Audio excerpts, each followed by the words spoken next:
রূপসী বাংলা, সোনার বাংলা, বাংলা মানে কি বেঙ্গল। বালুচরি শাড়ি, মিষ্টির হাড়ি, ইলিশ চিংড়ি, ফুটবল। বাংলা মানে কি মিটিং, স্লোগান, মিছিলে হাজার গলা। বাংলা মানে কি নন্দনে ভিড়, একাডেমি বই মেলা। বাংলা মানে কি শুধুই অতীত কিংবা চলছে চলবে। আপনার সাথে বাংলা এখন প্রতিদিন কথা বলবে।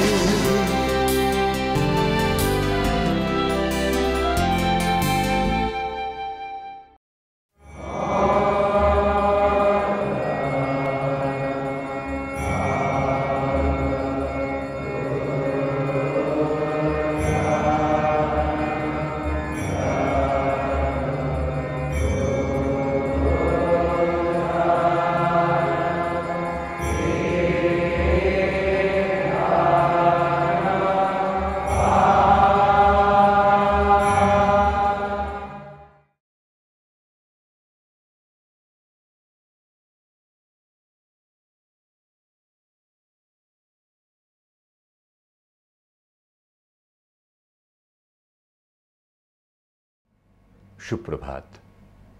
প্রসঙ্গ কথামৃত। ওম তব কথামৃতম তপ্ত জীবনম কবিভিরীড়িতম কলমশাপহম শ্রবণমঙ্গলম শ্রীমদাততম ভুবি গৃণন্তি ये ভুরিদা জনা।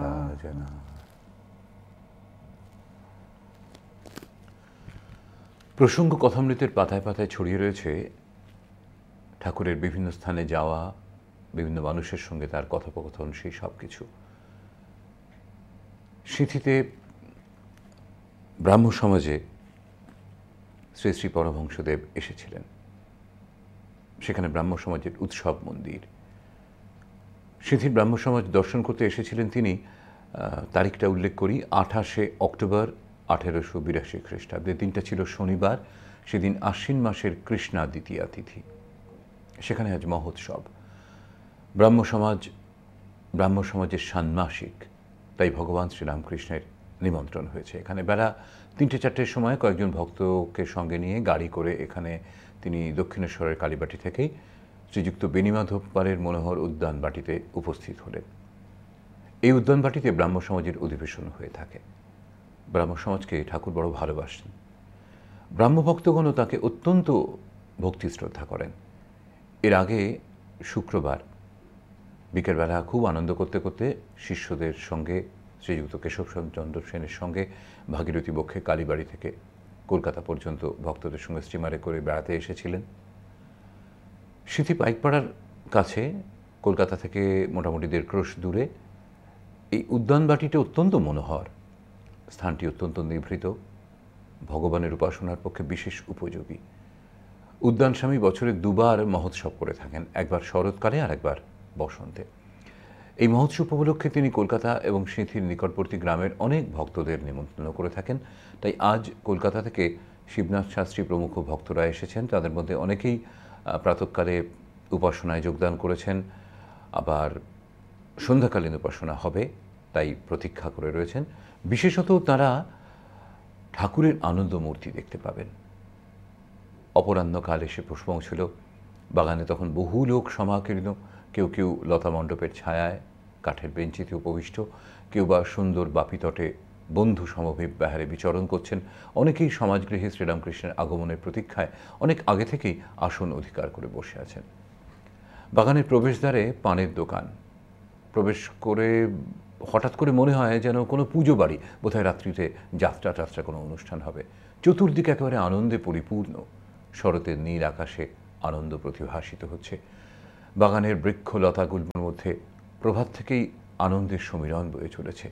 আকাশ, জীবজন্তু, বৃক্ষলতা যেন এক তানে গান করছে। তারা বলছে, আজি কি হরষ সমীরে বহে প্রাণে, ভগবত মঙ্গল কিরণে। সকলেই যেন আজ সত্যি ভগবত দর্শনের জন্য পিপাসার্থ হয়ে রয়েছেন।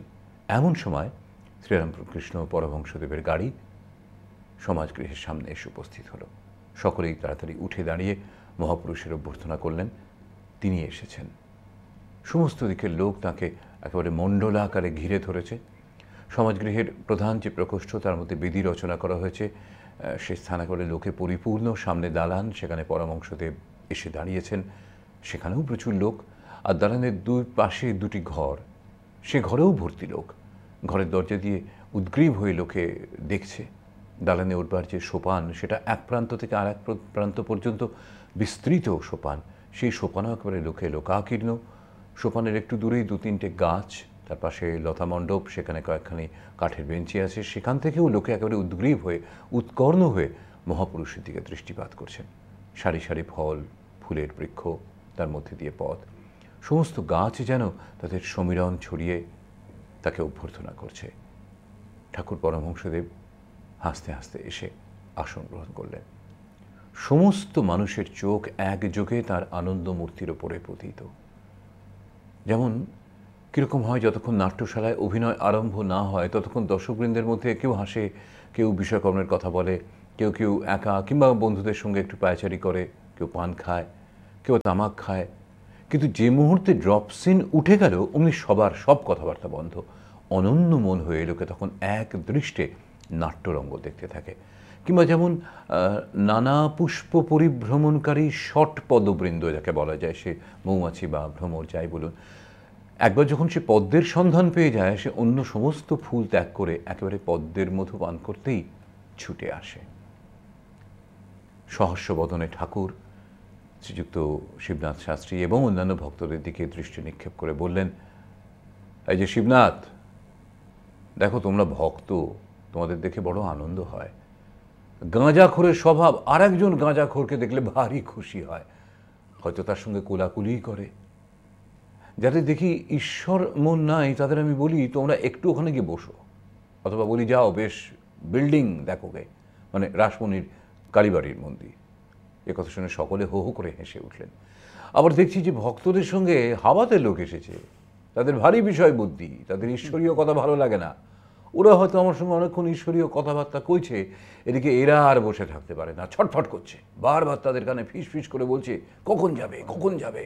তারা হয়তো বললে দাঁড়াও না হ্যাঁ আর একটু পরে যাব। তখন তারা বিরক্ত হয়ে বলে, তবে তোমরা কথা কও, আমরা নৌকায় গিয়ে বসি। আবারও সে কথা শুনে সবাই হেসে উঠলেন। সংসারী লোকদের যদি বলো যে সব ত্যাগ করে ঈশ্বরের পদপদ্মে মগ্ন হও, তা তারা কখনো শুনবে না। তাই বিষয়ী লোকদের টানবার জন্য গৌরনীতাই দুই ভাই মিলে পরামর্শ করে এই ব্যবস্থা করেছিলেন, মাগুর মাছের ঝোল, যুবতী মেয়ের কোল, বোল হরি বোল। এই প্রথম দুটি লোকে অনেকে হরিবোল বলতে যেত ওই লোভেতেই, প্রথম দুটির লোভে। হরিনাম সুধার একটু আস্বাদ পেলে বুঝতে পারত যে মাগুর মাছের ঝোল আর কিছুই নয়, হরিপ্রেমে যে অশ্রু পড়ে তাই। যুবতী মেয়ে কি না পৃথিবী, যুবতী মেয়ের কোল কিনা ধুলার হরিপ্রেমে গড়াগড়ি। নিতাই কোনো রকমে হরিনামটি করিয়ে নিতেন। চৈতন্যদেব বলেছিলেন, ঈশ্বরের নামের ভারী মাহাত্ম্য, শীঘ্র ফল না হতে পারে, কিন্তু কখনো না কখনো এর ফল হবেই হবে। যেমন কেউ বাড়ির কার্নিশের ওপরে বীজ রেখে গিয়েছিল, অনেকদিন পরে বাড়ি ধূলিসাৎ হয়ে গেল, তখনও সেই বীজ মাটিতে পড়ে গাছ হলো ও তার ফল হলো। যেমন সংসারীদের মধ্যে সত্য, রজ, তম 3 গুণ আছে। সংসারীর সত্যগুণ কীরকম জানো? বাড়িটি এখানে ভাঙা ওখানে ভাঙা, মেরামত করে না, ঠাকুর দালানে পায়রাগুলো হাঁকছে, উঠানে শ্যাওলা পড়তে হুঁশ নাই, আসবাবগুলো পুরনো ফিটফাট করবার চেষ্টা নাই, কাপড় যা তাই একখানি হলে হলো। লোকটি খুব শান্ত শিষ্ট, দয়ালু, অমায়িক, কারো কোনো অনিষ্ট করে না। সংসারী রজগুণের লক্ষণ আবার আছে। ঘড়ির চেন, হাতে 2-3টে আংটি, বাড়ির আসবাব খুব ফিটফাট, দেওয়ালে কুইনের ছবি, রাজপুত্রের ছবি, কোনো বড় মানুষের ছবি, বাড়িটির চুনকাম করা, যেন কোনোখানে একটু দাগ নাই। নানা রকমের ভালো পোশাক, চাকরদেরও পোশাক, এমনি সব। সংসারী তমগুণের লক্ষণ নিদ্রা, কাম, ক্রোধ, অহংকার, এইসব। আর ভক্তির সত্য আছে।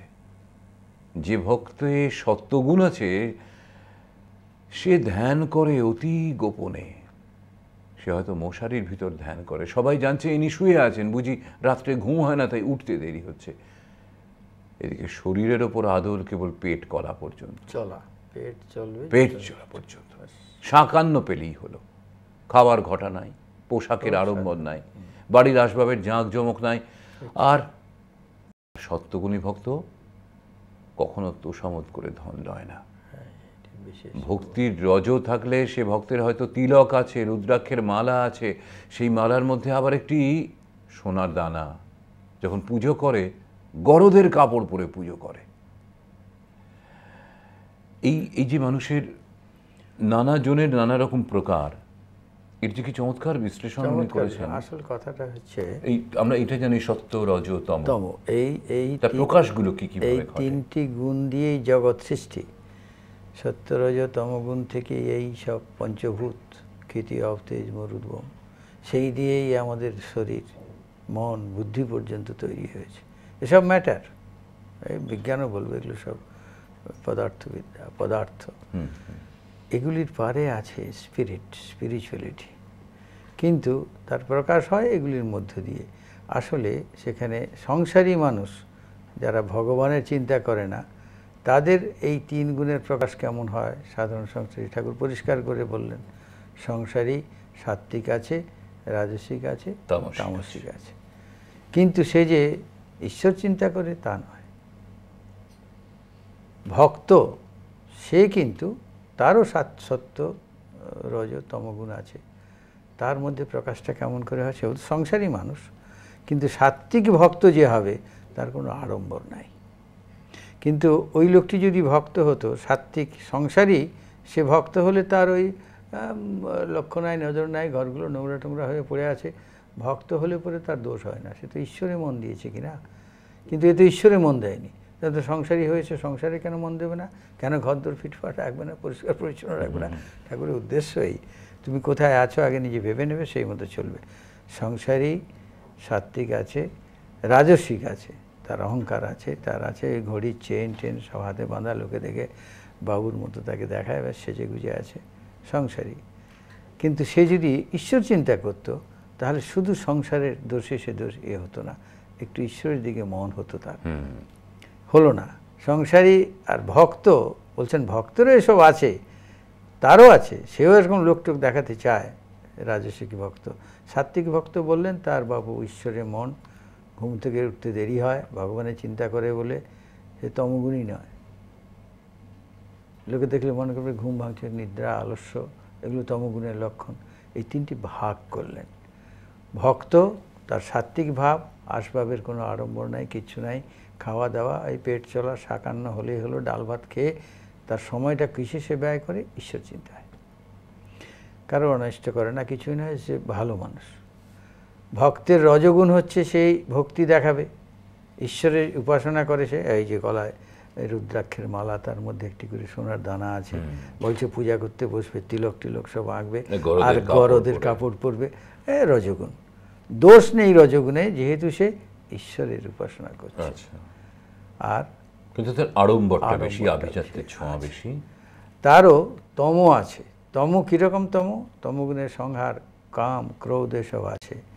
বলছে সে যদি ভক্ত হয়, সে জোর করবে ভগবানের কাছে, ওই যে রামপ্রসাদের মতো, এবার কালি তোমায় খাবো খাবো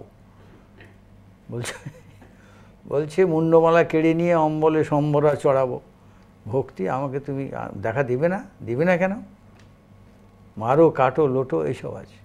সে সংসারী নয়, ঈশ্বরের প্রতি তার নজর আছে, ঈশ্বরের উপরে তার জোর। এই যে সত্য, রজ, তম তিন গুণে সৃষ্ট জগৎ, সৃষ্ট এই জীব যদি ঈশ্বরের দিকে মোড় ফিরিয়ে দিতে পারে, তাহলে জীবনের সার্থকতা, জীবনের উদ্দেশ্য ঈশ্বর লাভ। এইটি ঠাকুরের বক্তব্য। এরপরে আবার আছে আচার্যের কথা হয়তো আসবে। যাই হোক, আমরা দেখছি জগৎ সংসারটা যে প্রকৃতির থেকে সৃষ্টি, যে প্রকৃতির তিন গুণের থেকে সৃষ্টি, সেই তিন গুণে বদ্ধ সংসারী মানুষ সংসারের আসক্ত হয়ে আবার মুক্ত হয় ওই একই গুণ নিয়ে ঈশ্বরের প্রতি নিজের মন বুদ্ধিগুলিকে মোড় ফিরিয়ে দিয়ে। চমৎকার করে ঠাকুর। সমমনস্ক মানুষরা যে এক মানে এই যে গাঁজাখোর, গাঁজাখোরে আসতে খুব ভালোবাসে, আনন্দ। তার উপমাটা দিলেন কিরম ভাবে? কি সাংঘাতিক! শিবনাথকে দেখেই তার আনন্দ হচ্ছে, শিবনাথ শাস্ত্রী। এর আগে আমরা কেশব সেনের প্রসঙ্গে পেয়েছি। দুদিকের ভাব কিন্তু আলাদা। ইনি সাকার পূজা করেন, সাকার দেবতাকে মানেন, ঈশ্বরের সাকার রূপে বিশ্বাস করেন, আবার নিরাকারেও বিশ্বাস করেন। কিন্তু ওরা কেবল নিরাকারে বিশ্বাস করে, সাকারে বিশ্বাস করে না। অথচ এদের সঙ্গে ঠাকুরের একটা ব্রিজ, একটা যেন সেতু বন্ধন হয়ে আছে। কিসের জন্যে? ওই একই ঈশ্বরের চিন্তা।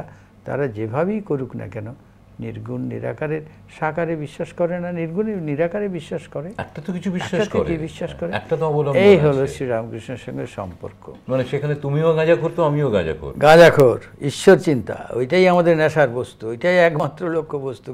যাদের যাদের নেই এটা অনুভব করলে কিরকম উদাহরণ দিচ্ছেন যে যারা ঈশ্বর বিল্ডিং দেখবে, ওই বাইরের জগৎকে নিয়ে তোমরা থাকো, বাইরের জগতের বাইরের সৌন্দর্য দেখোগে, অন্তরের সৌন্দর্য দেখো। যে রাসমণির বাগান, কালীবাড়ি, কালীকে তোমরা চাও না, তোমরা ওই রাসমণির ওই কালীবাড়িটাকে দেখতে, কালীবাড়িটা যাও, বিল্ডিং দেখোগে। তখনকার দিনে তো এটা একটা প্রাসাদোপম, প্রাসাদোপম, কি সুন্দর কারুকার্য, সব বিখ্যাত।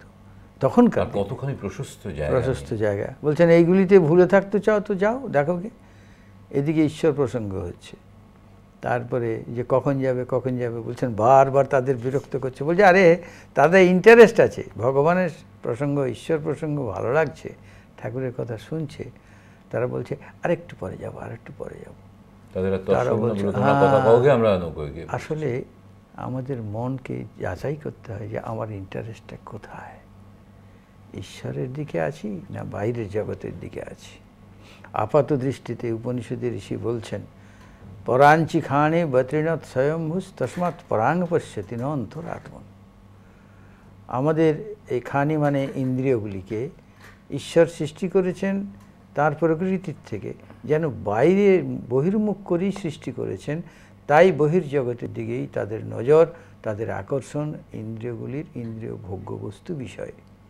কিন্তু কশ্চিৎ ধীর প্রত্যগ আত্মানমৈক্ষত আবৃত্ত চক্ষু অমৃতত্বমিচ্ছন। বলছেন অমৃতত্বমিচ্ছন কশ্চিৎ ধীর, অমৃতত্বকে লাভ করবার ইচ্ছা বা বাসনা যার আছে, এমন কোনো ধীর স্থির ব্যক্তি, সে কি করে? আবৃত্ত চক্ষু, বলছে চক্ষু নয়, চক্ষুরাদি অন্য সব ইন্দ্রিয়গুলিকে মোড় ফিরিয়ে নিয়ে আসবে কোথায়? অন্তরাত্মায়। অমৃতত্বমিচ্ছন কশ্চিৎ ধীর প্রত্যগ আত্মানমৈক্ষত। সে প্রথম দেখতে চাইবে তার অন্তরে সেই সত্তাটা আছে, সেটাকে সে উপলব্ধি করতে চাইবে আগে। তখন সে বাইরের জগৎ থেকে, এই যোগের প্রসেসও তাই, ধ্যানের প্রসেসও তাই, ভক্তের ক্ষেত্রেও তাই, একই প্রসেস যে আগে আমার অন্তরে তিনি আছেন এটি আমি অনুভব করব, করে তখন স্থির সিদ্ধান্ত আমার নিশ্চিত প্রত্যয় হবে যে আমার মতো যত শরীর আছে সকলের মধ্যে প্রত্যগাত্মা আছে। কিন্তু যাদের মধ্যে সেই ভাবটা আসেনি তাদের জন্য গৌরনীতায় যে ডোজটা দিয়েছে একেবারে এই অতুলনীয়। কেন না মন বুদ্ধি এমনি লালায়িত হয় বাইরের জগতে ভোগ্যবস্তুতে, এখানেও পাওয়া যাবে সেই লোভে। মাগুর মাছের ঝোল, ওই যে ওখানে এত লোক যাচ্ছে, ওই যে বলছে কেন যাচ্ছে, হ্যাঁ ওই তো বলছে হে যুবতী মেয়ের কোল, মাগুর মাছের ঝোল, এগুলি পাওয়া যায়, মিলিয়ে দিল গৌরী। তারপরে এসে দেখে যে সবাই হরিনাম করছে, হরিবোল হরিবোল করছে। আসলে ভগবানের নামের কি শক্তি, সেটি আমরা সেই সাপের ক্ষেত্রেও শুনেছি, ব্রহ্মচারীর ক্ষেত্রে হাতিনারায়ণ। এখানে হরিনাম উদাত্ত হয়ে করার ফলে যে চক্ষু থেকে যে অশ্রু বিগলিত হচ্ছে, এটি হচ্ছে ঝোল, মাগুর মাছের ঝোল। তখন বোঝা যাবে যখন অন্তর শুদ্ধ হবে, পবিত্র হবে, মন মালিন্য মুক্ত হবে, কলুষ মুক্ত হবে, তখনই বোঝা যাবে যে ওই প্রতিবিম্বটা, ঈশ্বরের চিন্তাটা স্বচ্ছ জলে পড়বে, তার আগে পড়বে না। সূর্যের প্রতিবিম্ব ঘোলা জলেও পড়ছে, আবার ট্রান্সপারেন্ট ওয়াটারে পড়ছে, কিন্তু ওই স্বচ্ছ জলে যতটা প্রতিবিম্বিত হচ্ছে, ঘোলা জলে আমরা দেখতে পাচ্ছি না, সেখানে একটু নির্মলি ফল বা ফটকিরি দিতে হবে ঠাকুরের ভাষায়।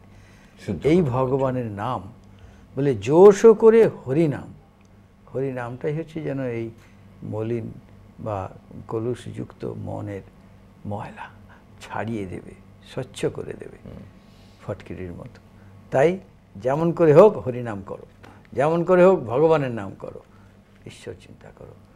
তার উদাহরণ দিলেন যে কি, যে সে বলছে যে অমোঘ বীজ, ঈশ্বরের নাম তার কখনো বিনাশ হয় না, সে নিত্য সত্য স্থায়ী বস্তু। উদাহরণ দিলেন যে একজন একটা গাছের বীজ কারণ সে গুঁজে রেখে দিয়েছে, ভেঙে পড়ে গেল বহুদিন, বাড়ি নষ্ট হয়ে গেল, বলে এতদিন পরে বীজটাও তো নষ্ট হয়ে যেতে পারে। বলছে বাপু হে, এই যে ঈশ্বরের চিন্তা, ঈশ্বরের বীজ, ঈশ্বরের মানে নাম যার বিনাশ নেই, সেই স্প্রাউট করবে, ধীরে ধীরে ধীরে ধীরে প্রকাশ পাবে। যতই সে তমগুণী হোক, যতই সে রজগুণী হোক, তার সত্যগুণকে আশ্রয় করে ঈশ্বর তার অন্তরে প্রকাশিত হবেনি। এই আকর্ষণ প্রতি স্তরে প্রতি পদে আমরাও অনুভব করি, এবং এই প্রতিটি উপমা, প্রতিটি গল্পের মধ্যে দিয়ে আবার নতুন করে অনুভব করি তাকে, পরম পুরুষ ঠাকুর শ্রী শ্রী রামকৃষ্ণকে। আজকেও আমাদের প্রসঙ্গ কথামৃতের এখানেই ইতি। ওম নিরঞ্জনম নিত্যমনন্তরূপম ভক্তানুকম্পাধৃত বিগ্রহং বৈ ঈশাবতারম পরমেশমিড্যম তং রামকৃষ্ণম শিরসা নমামঃ।